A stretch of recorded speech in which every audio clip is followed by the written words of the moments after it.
Guys, and you're joining back down here on the local park lakes, as you might be able to tell. Back down here again for another 48-hour session, trying to bag a fish. I was down there last weekend as well, in fact, and had to blank again, but yeah, it's actually doing my head in at the moment, so I'll run you through everything which has been going on lately. But yeah, gonna get the rods set up next, rods out, and hopefully it might be good for a bite. The warm weather's all set in now, there's a good amount of wind, so we'll crack on and see what we can do. Okay guys, so now all 3 rods are out. Just thought I'd quickly talk you through what's going on with the rods. Left-hand rod's on a zig rig, got that on around 3.5 foot, and that's on a little black beacon zig pop-up, which is like a little dumbbell. I think I showed them before once. Little black ones, really nice smelling, fruity, pungent smell, you know. So that's out there. Middle rod's on a simple helicopter style rig, 1 ounce lead this time. I thought I'd go for a light approach. Don't know how the fish are going to react to that.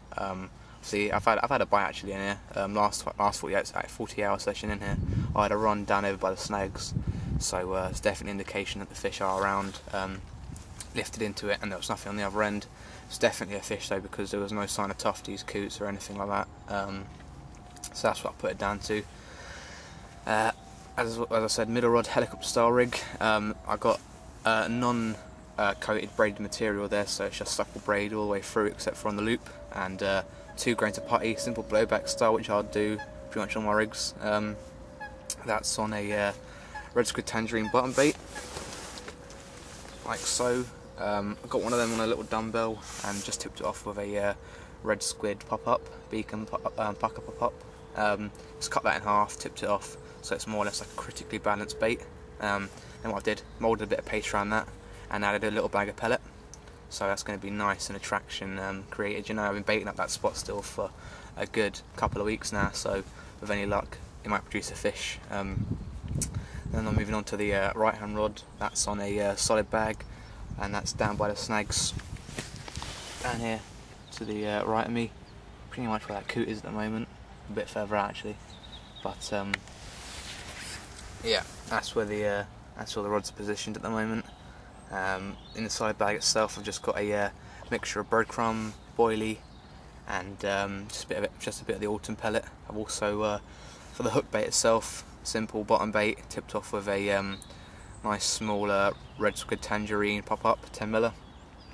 And yeah, what I've done with that as well is this time I've also added in some of the infused fish oils. But what I've done to add it in, obviously, a lot of people seem to do it these days, so for one, I'll give it a shot. Added my syringe into it, just injected it with extra flavour, and it literally creates such an amount of like oils and flavours. It should buy a bite. But still, you know, it's a waiting game. The fish are in here. There are some absolutely lovely fish in here. But the boys have been out this morning in their boat, and they've been doing some repairs to the island, I think. But what they have done, they've left a rope out now, which is another great challenge to overcome.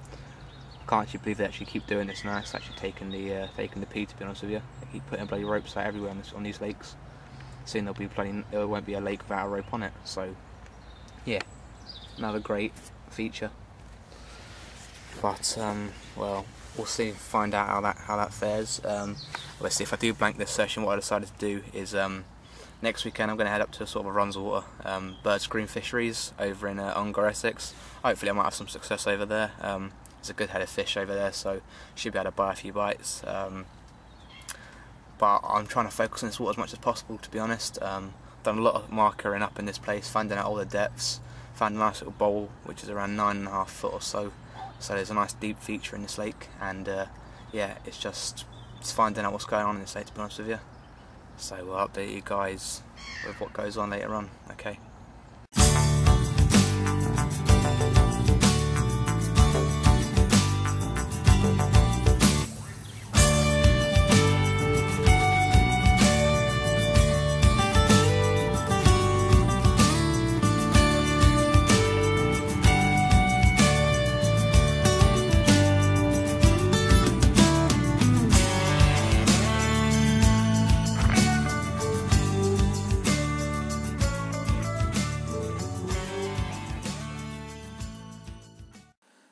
guys, so this is another fantastic little tip. Obviously winter fishing, you want to get as much flavour as you can. One thing in particular is the infused fish oils by BM Baits. What I've got here, I've got a simple syringe. I normally use it for my dead baits, but comes into its own use in the winter time as well. Obviously got my cover on my needle at all times. Don't want to be sticking yourself with a needle, to be honest with you. So yeah, really simple. Just add your flavouring into the needle and then slowly inject it. Obviously you want to get as much flavouring into that bag, so dispersing it throughout the bag in different sections really does help. Thoroughly getting all them oils in, and then yeah, the rest is history, as they say. But it is just another way. It's a really good way of getting a lot of flavour into a bag. In some cases you can even have a bag with purely oil in it and no freebies whatsoever. And it's just it's another method to use in the winter to really try and buy a bite. So yeah, there you go then. Okay, right guys, just one more update before the light finally fades away. So I took you once again through the rods. Change the zig rig over to a choddy. Put the choddy down that way. Let's see if I can find it for you. Right out here, just in front of these snags, put on mid-water almost sort of thing. But put it out there purely because when I was using the marker rod I found there's quite a deep hole over there. Some people say don't go for deep water, others say do, you know, so it's one of them situations where I thought I'd cover all the bases here. Put one rod in deep water, one rod in fairly shallow, and one rod in a moderate sort of area, you know. So yeah, middle rod's been out there for a good amount of time now, pretty much since I came here. I've only rechucked that rod once again. That's simply on a red squid and tangerine bottom bait and a Pucker Pops squid pop up on there, cut in half. Tiny bit of paste wrapped around that, and just put that out there, back on the spot where I've been baiting up now. Put quite a bit of bait in so far, not this session but previously, you know, just trying to build up one spot. But so moving on to the right hand side once again, put a solid bag out here. Literally I'm fishing right next to the side of these to the side of that bank over there.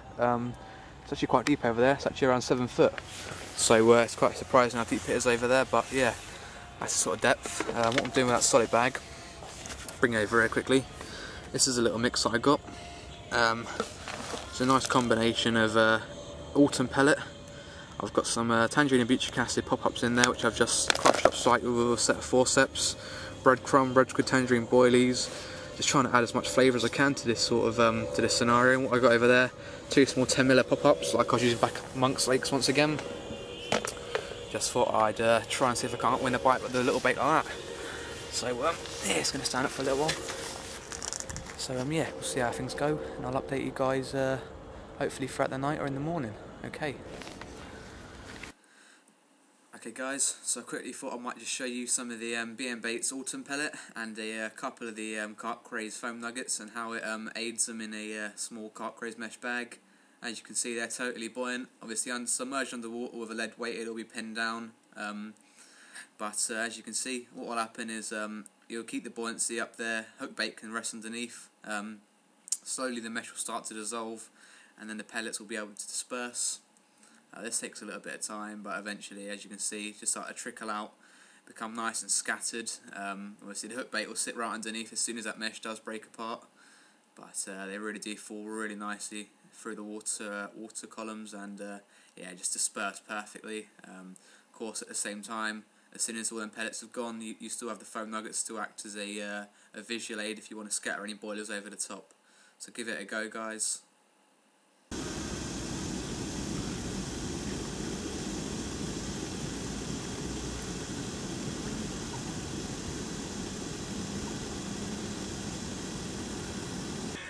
Right, morning guys, once again back in the brolly, actually in a sleeping bag at the moment, quite cold. It was quite a frost last night. Woke up, there's a bit of frost in the rods, so the weather took a little bit of a change. The water wasn't too bad though, it felt quite moderate, quite warm. But yeah, no fish again once again last night. I sat out quite late, you know, about 2 in the morning just watching the water, but not one sign of carp jumping or anything, you know. Does actually put the question to my head whether or not there are any fish in here.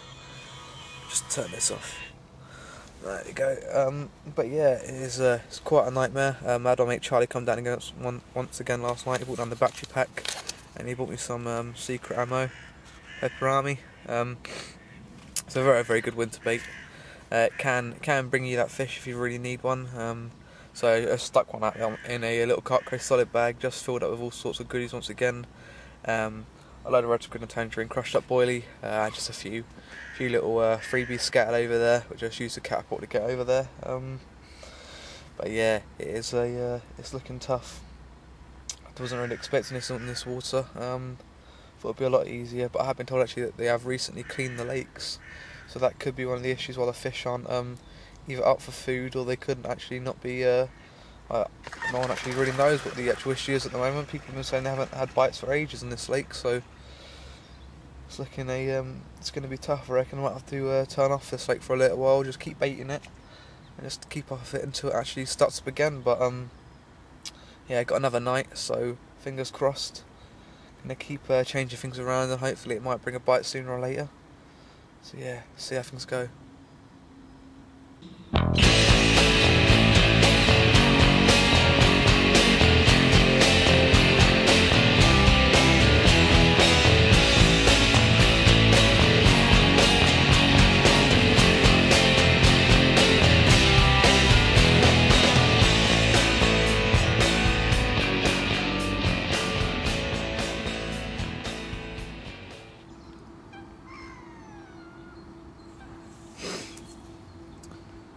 Okay guys, this is what I'm going to put out today pretty much, or for the night I reckon as well. I'm going to plonk it out there probably in the margin sort of spot. I'm going to flick a few more freebies, just got a little bit of paparami in there on a simple hair rig.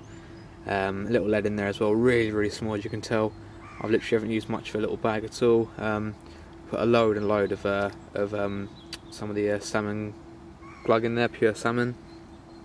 So yeah, although it's quite fishy, hopefully it's going to buy a bite. There's a lot of attraction in there. We'll see oils in the winter time, they do get quite viscous, so that's why a lot of people stay away from them, but yeah, it's worth a go. So yeah, going to flick it out there now. Okay, so this is my middle rod. Had it out there for a good 24 to 30 hours right now. Thought I'd bring it in because I've had the swan cross over it a few times, but it was as clean as a whistle, nice and straight still.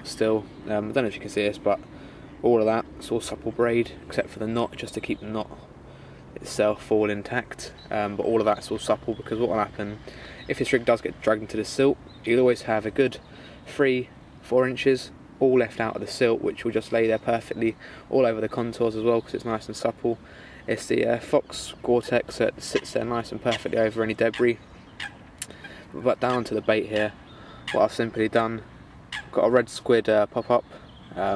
I've chosen not to have the red in these pop-ups, but we can have them if you want, add the red, but as I said, yeah, chose not to have the red, just simply cut one in half and tipped it, just had a little bottom bait underneath, red squid tangerine bottom bait, and a red squid pop-up there. Got a little split shot underneath, once again, because the hair isn't actually long enough, so put the split shot there just to keep everything together. But yeah, that's the little bait itself. And I'm just going to mould a bit of the red squid tangerine paste around it and then get it out there.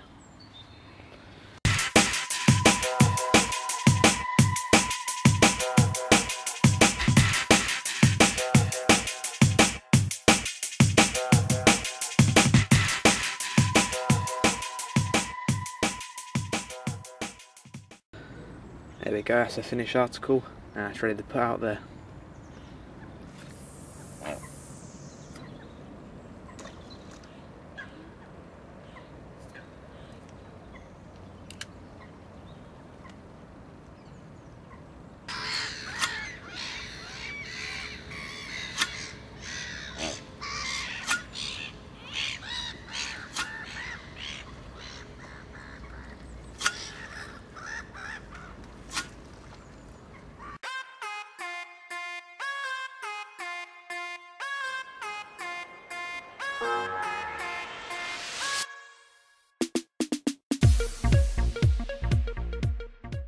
Okay guys, so just a quick update on how things are going. It's currently 7:10, so it's pitch black out here. Well, I've actually got the side lights from the lampposts, so a bit of light around, but not loads. Yeah, been very, very slow all day.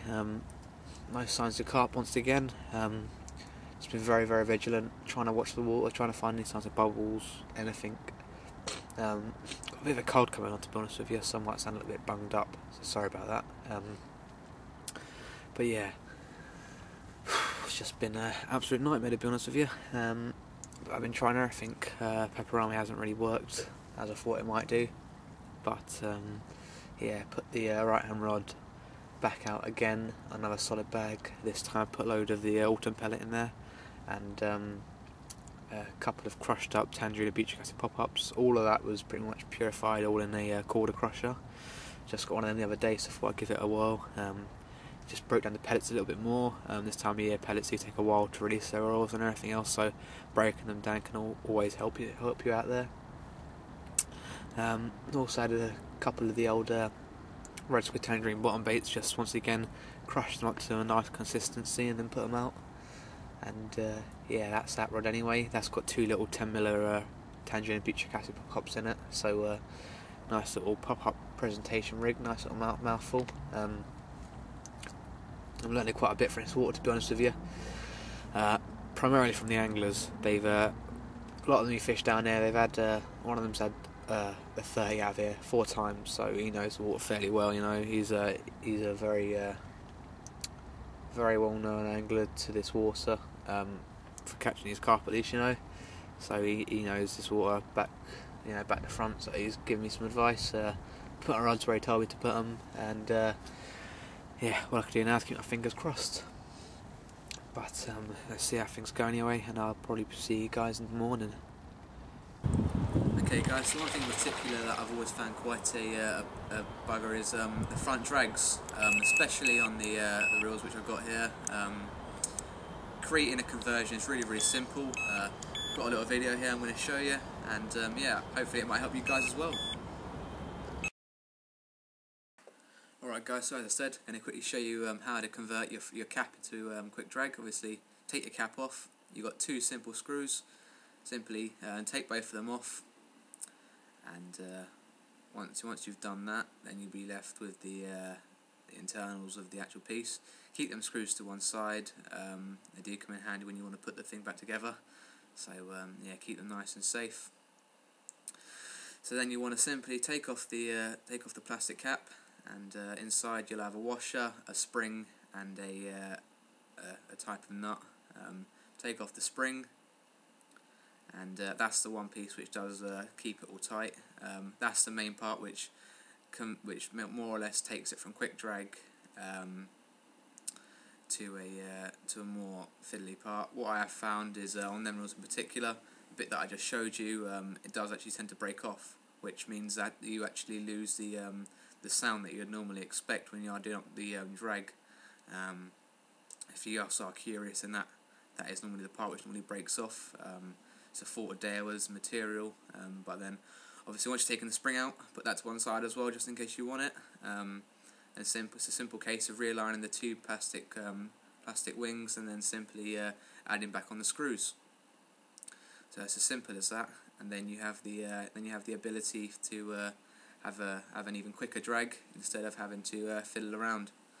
So hope this helped, guys, and yeah, let's go back to the lake. Okay then guys, well it's now 10 to 3 in the morning. I've got some good news as well as some bad news.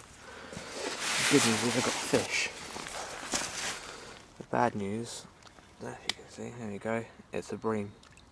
One of the worst mouths I've ever actually seen, so I'm quite upset about the little mouth on him, but yeah, a fish nonetheless. It's around the £5 mark. I'll tell you a little bit more about it in the morning, but it's an absolutely crazy story that I've had here. But yeah, let's get him back, I reckon. That was on the middle rod, in fact. But yeah, let's get him back in, I reckon.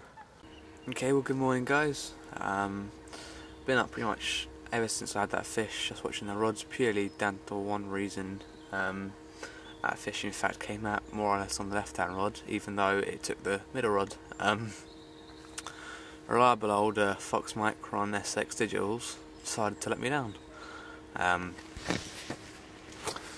Middle alarm down here, it's packed up a couple of times before. I've dried it out really well before the session. I thought it'd be fine, but yeah, it decided to play up again and it switched itself off. So what's happened is it's the bream itself ran from the middle of the lake. You can't really see anything because it's actually very foggy as well, but down around here, it's run all the way around out this way to my chod riggers. So yeah, I wasn't too happy.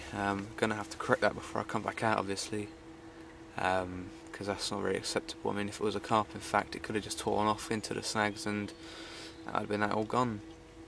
But at least it showed that the rig was working, the fish were down, although it was just a bream, and it was alright, you know, I was happy with that.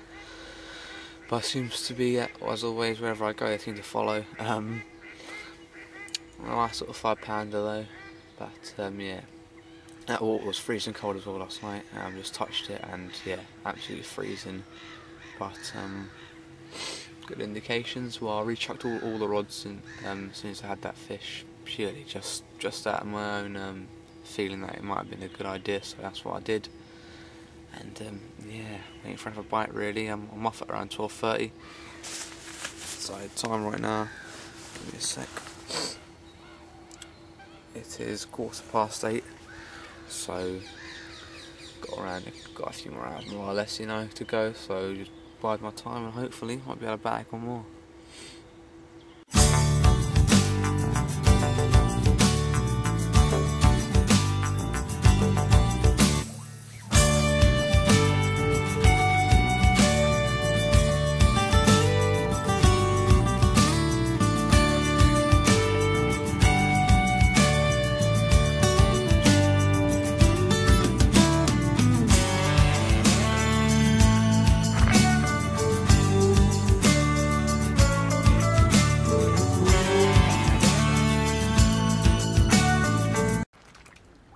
Alright then guys, so once again, session's come to an end. Obviously had the one fish, wasn't a blank luckily, if you can count a bream as a non-blanking session. So, but yeah, first fish out was a bream unfortunately, but it shows that the rigs are working, the spot's being fed on, so that's a good indication. But yeah, be back soon hopefully. Might go up to Runswater, Birds Green, hopefully next weekend, depending on how things go. I've actually got an exam next Monday, so got to really work a bit for that, you know, do quite a bit of revision beforehand. So yeah, we'll see how things go, and I'll be seeing you guys soon.